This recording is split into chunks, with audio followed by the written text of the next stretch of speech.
Welcome to Bible Book Club. We're going to be reading Isaiah 34, 35, and 36. Thank you for joining with us. So we're starting with Isaiah 34, Judgment Against the Nations.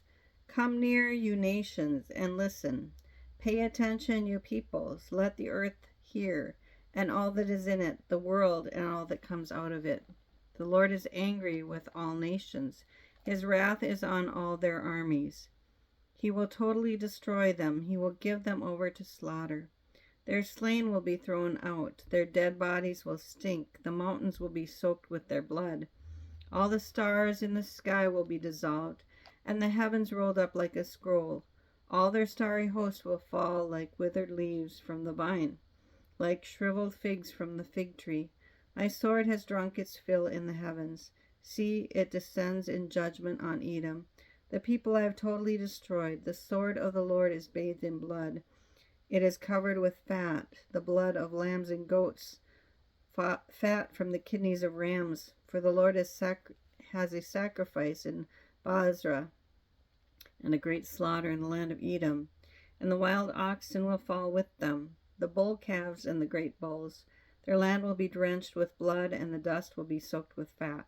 For the Lord has a day of vengeance, a year of retribution, to uphold Zion's cause. Edom's streams will be turned into pitch, her dust into burning sulfur. Her land will become blazing pitch. It will not be quenched day or night.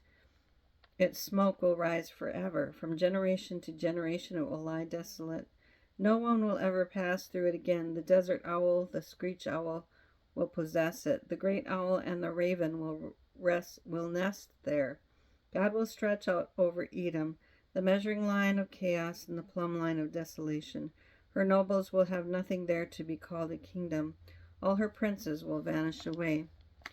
Thorns will overrun her citadels, nettles and brambles her strongholds. She will become a haunt for jackals, a home for owls. Desert creatures will meet with hyenas, and wild goats will bleat to each other.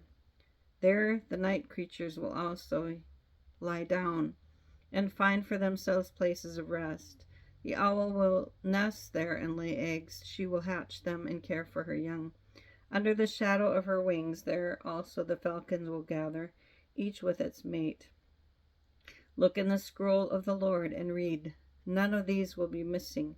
Not one will lack her mate, for it is his mouth that has given the order, and his spirit will gather them together. He allots their portions.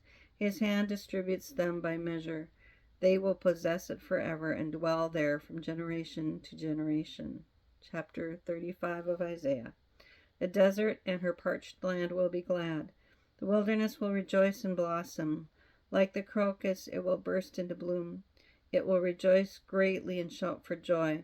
The glory of Lebanon will be given to it, the splendor of Carmel and Sharon. They will see the glory of the Lord, the splendor of our God.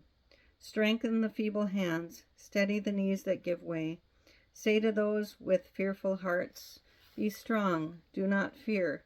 Your God will come. He will come with vengeance, with divine retribution. He will come to save you. Then will the eyes of the blind be opened and the ears of the deaf unstopped. Then will the lame leap like a deer, and the mute tongue will shout for joy. Water will gush forth in the wilderness and streams in the desert. The burning sand will become a pool, the thirsty ground bubbling springs in the haunts where jackals once lay. Grass and reeds and papyrus will grow, and a highway will be there. It will be called the way of holiness. It will be for those who walk on that way. The unclean will not journey on it. Wicked fools will not go about on it. No lion will be there, nor any ravenous beast. They will not be found there, but only the redeemed will walk there. And those the Lord has rescued will return. They will enter Zion with singing. Everlasting joy will crown their heads. Gladness and joy will overtake them, and sorrow and sighing will flee away. What a beautiful promise. Chapter 36 of Isaiah. In the 14th year of King Hezekiah's reign, Sennacherib, king of Assyria, attacked all the fortified cities of Judah and captured them. Then the king of Assyria sent his field commander with a large army from Lachish to King Hezekiah at Jerusalem. When the commander stopped at the aqueduct of the upper pool on the road to the launderer's field, Eliakim, son of Hilkiah, the palace administrator, Shebna, the secretary, and Joah, the son of Asaph, the recorder, went out to him. The field commander said to them, Tell Hezekiah, this is what the great king, the king of Assyria, says. Oh, what are you basing this confidence? On what are you basing this confidence of yours? You say you have counsel and might for war, but you speak only empty words. On whom are you depending, that you rebel against me? Look, I know you are depending on Egypt, that splintered reed of a staff, which pierces the hand of anyone who leans on it. Such is Pharaoh, king of Egypt, to all who depend on him. But if you say to me, we are depending on the Lord our God, isn't he the one whose high places and altars Hezekiah removed, saying to Judah and Jerusalem, you must worship before this altar? Come now, make a bargain with my master, the king of Assyria. I will give you 10,000 horses if you can put riders on them. How then can you repulse one officer of the least of my master's officials, even though you are depending on Egypt for chariots and horsemen? Furthermore, have I come to attack and destroy this land without the Lord? The Lord himself told me to march against this country and destroy it.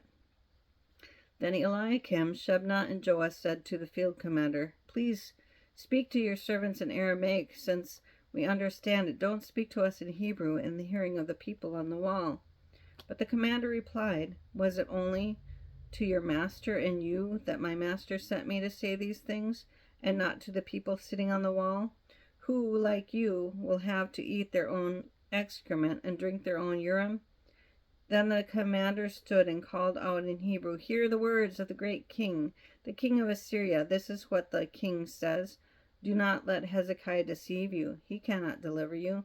Do not let Hezekiah persuade you to trust the Lord when he says, The Lord will surely deliver us. This city will not be given into the hand of the king of Assyria. Do not listen to Hezekiah. This is what the king of Assyria says.